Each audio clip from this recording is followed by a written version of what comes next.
Ngayon po ay pag-uusapan natin about mental health, stigma at resilience.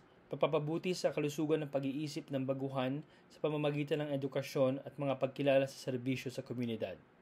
Ito po ay binuo ni Dr. Polly Shaula, isa po siyang registered provisional psychologist. Dinisenyo po ito ni Kavita, ang aming program coordinator, at inihahatid po sa inyo. Pangalan ko po ay si Adam Mela, community educator.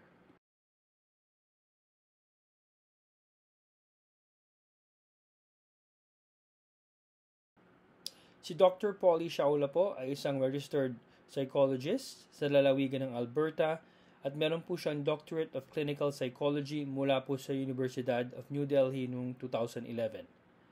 Dalubhasa po siya sa PTSD, komplikadong trauma, mga kondisyong psychiatric tulad po ng psychotic spectrum disorder, borderline personality disorder, mood and anxiety disorder, mga karamdaman sa pagkain, malalang pananakit at mga aksidente sa sasakyan at lugar ng trabaho. Ano po ba ang stigma? Ang stigma ay tumutukoy sa isang malakas na proseso sa lipunan na negatibong pag-label, stereotyping at discrimination laban sa mga individual o grupo batay sa ilang partikular na katangian tulad ng sakit sa pag-iisip na nagpaiba sa kanila sa ibang mga miyembro ng lipunan. Ang epekto ng stigma sa mental health ay access sa pangangalaga, kalidad ng buhay at mga pagkakaiba sa kalusugan.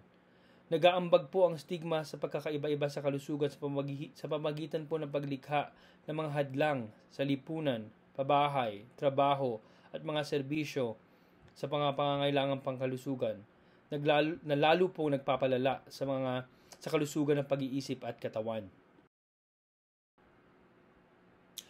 Ang katatagan po ay isang proseso ng mahusay na pakikibagay sa harap ng kahirapan, trauma, trahedya, pagbabanta o makabuluhang pinagmumulan ng stress. Ito po ay ang kakayahang bumalik mula sa mahirap na karanasan at kinapapalooban ng mga personal na katangian na nagbibigay daan sa isang tao na makayanan ang psikolohiyal na pagkabalisa, gumana ng maayos kapag nakaharap ng mga hamon sa buhay, at madaling makabangon o maka-adjust sa kasawian o pagbabago. Ito po ang mga examples ng katatagan, coping mechanisms, pagbawi mula sa sakit, at protective factor. Ang coping mechanism po, ang resiliency ay nagbibigay sa mga individual na mga mekanismo sa pagharap upang mas epektibong mag-navigate po sila sa stress, kahirapan at trauma. Para sa mga nakakaranas sa mga kondisyon sa kalusugan, ang katatagan ay maaaring magpadali ang pagbawi sa pamamagitan ng pagpapaunlad ng isang positibong pananaw, kakayahang umangkop at tiyaga. Protective factor.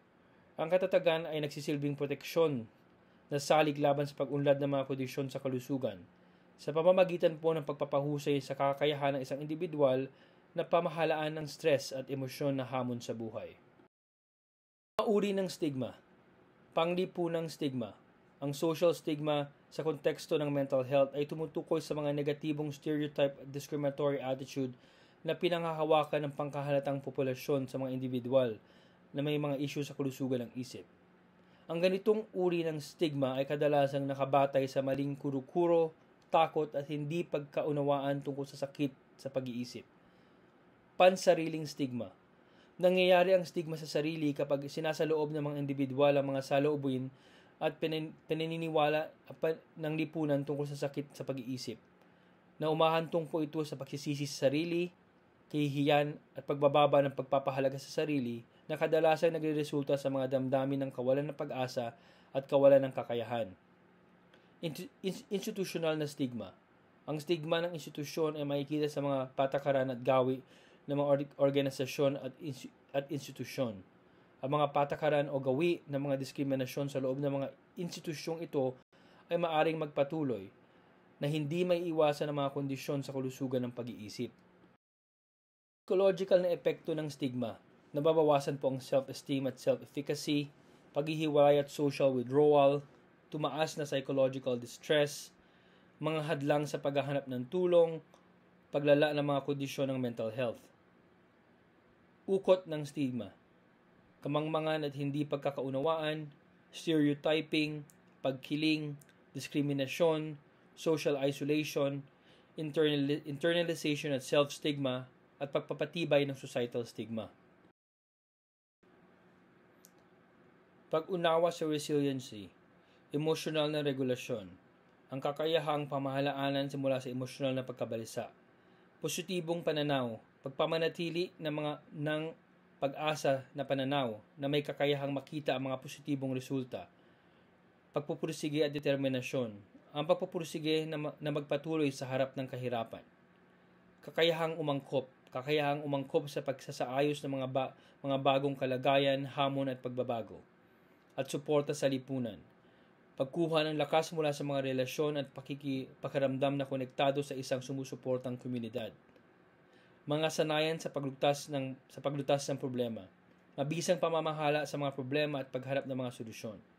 Ang papel ng katatagan sa paglaban sa stigma, importante po ito para mabawasan ang internalization ng stigma, para po paghusayin ng mga strategies natin sa pagkaya.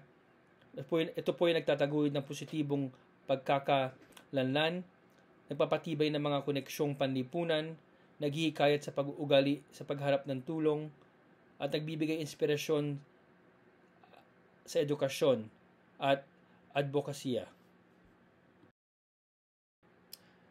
Ang iba't ibang kultura ay umuhubog sa mga pananaw sa kalusugan ng isip at stigma. Katulad po sa kulturang kanluranin, sa kabila ng pagtaas ng kamalayan at pag-unawa, nagpapatuloy po ang stigma kung minsan ay naguugat sa maling akala na ang mga individual na may sakit sa isip ay hindi matatag o mapanganib. Sa pagbibigay diin sa individualismo sa mga lipunang kanluranin ay maaaring ring humantong sa paglinlinlang sa sarili, kung saan ang mga individual ay maaaring makaramdam ng personal na pananagutan para sa kanilang kalagayan. At nag-aalinlangan po sila na humingi ng tulong dahil sa takot na mamarkahan silang mahina. Sa kulturong Asyano naman po, sa maraming kulturong Asyano, ang sakit sa pag-iisip ay madalas nakikita bilang isang pinagmumulan ng kahihiyan na maaaring magpakita ng hindi maganda sa angkan ng pamilya.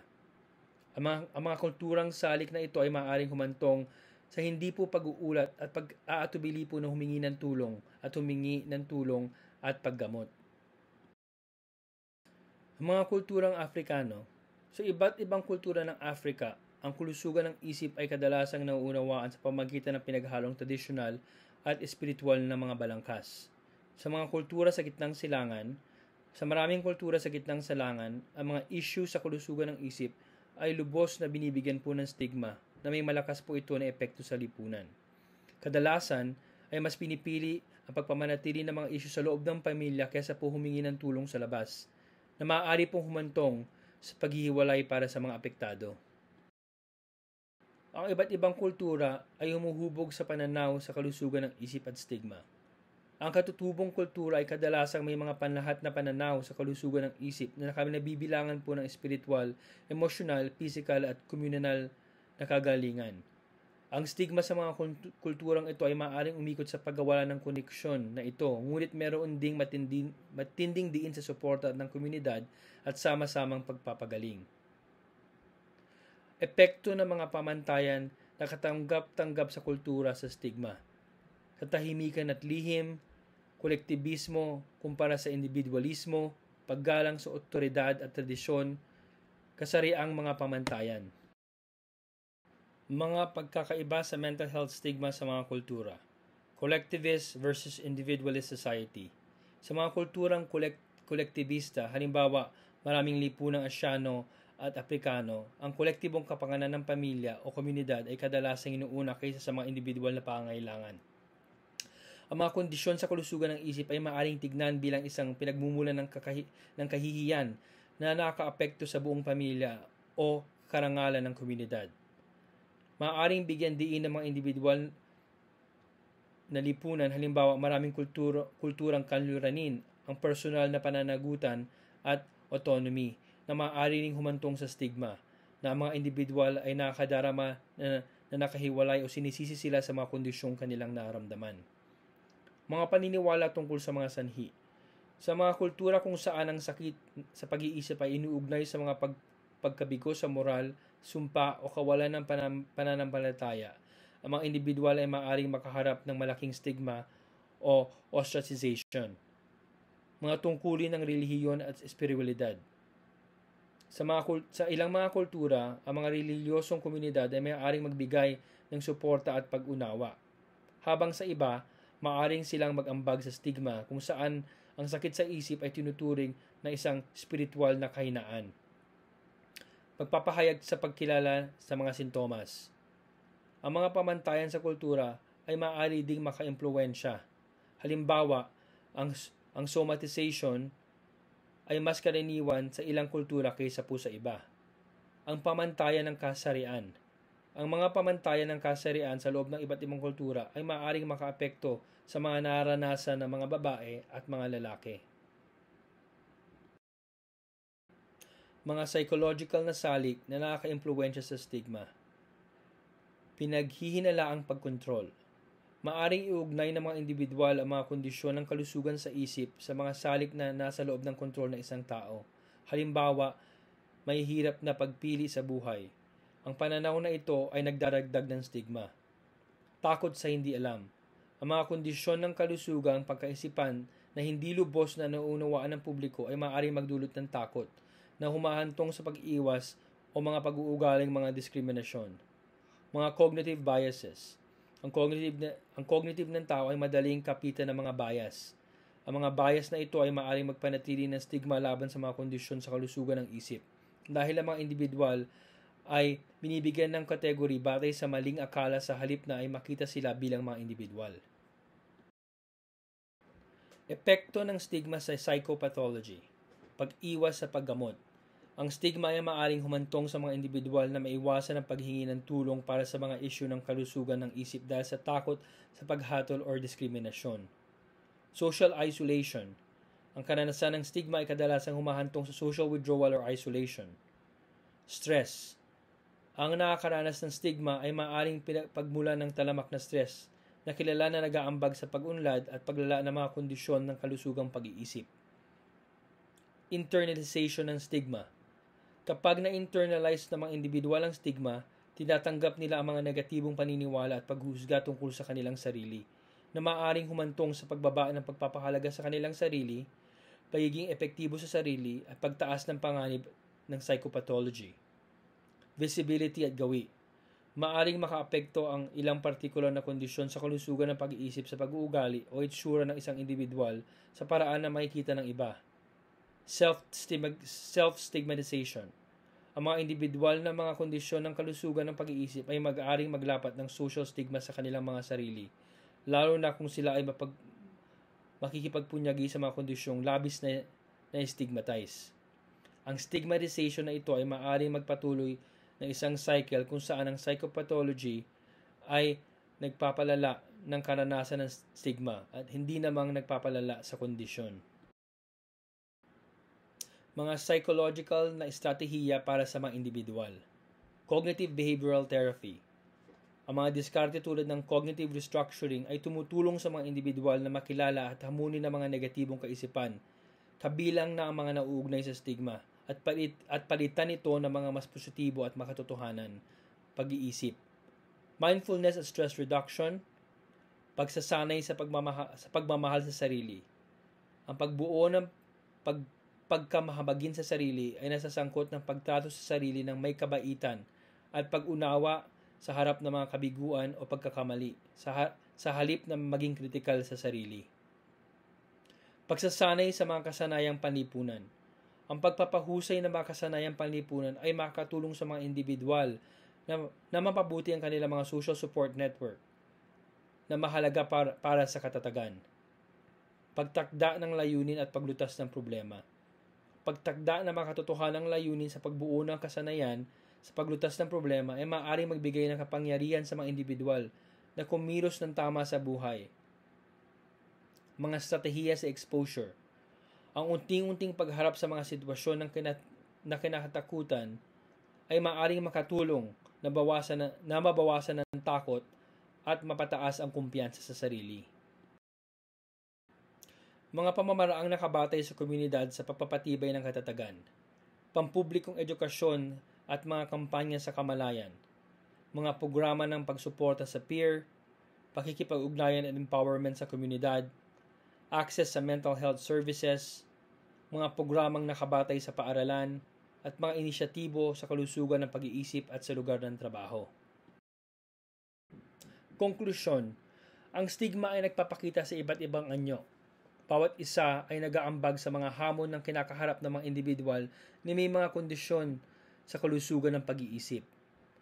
Ang katatagan ng isang dynamicong proseso na mahusay na pag-aangkop sa harap ng kahirapan. Kabilang dito ay ang emosyonal na regulasyon, positibong pananaw, tiyaga, kakayahang umangkop, suporta sa lipunan, at mga kasanayan sa paglutas ng problema. Ang impluwensya ng kultura ay umuhubog sa mga pananaw ng kalusugan ng isip at stigma.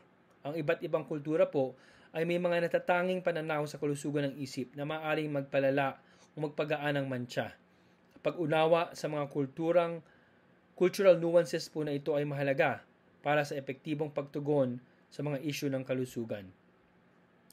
Ang interplay sa pamamagitan ng psychological factors at stigma ay komplikado na may psychological na salik na nakaka-impluwensya sa kananasan at stigma at vice versa.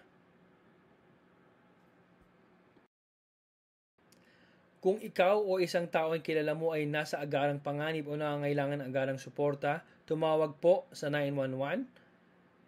Ulitin ko po, kapag ikaw o isang tao na kilala mo ay nasa agarang panganib o nangangailangan ng agarang suporta, tumawag po sa 911. Kung ikaw o isang taong kilala mo po na nag-iisip na magpakamatay, tumawag po sila sa 988 para po makakuha ng suporta. Ito po ang ating mapagagamitan ng tulong, mga community resources po natin, 988 Suicide Crisis Helpline, Talk Suicide Canada, 211 Alberta, 24/7 na suporta sa krisis at virtual na serbisyo, Counseling Alberta, Alberta Mental Health Line, Virtual Opioid Dependency Program, Alberta Addiction Healthline, Kids Help Phone, Kickstand Connect, at HealthLink. Ang HealthLink number po ay 811 at nagbibigay po ito ng libreng payo mula sa nurse. Para po sa mga libreng serbisyo sa pagpapayo, mangyari pong mag-email po sa freepsychologicalcounseling@ucca.ca. Ulitin ko po, freepsychologicalcounseling@ucca.ca para po sa mga libreng serbisyo sa pagpapayo. Maraming salamat po at sana po ay may natutunan po tayo.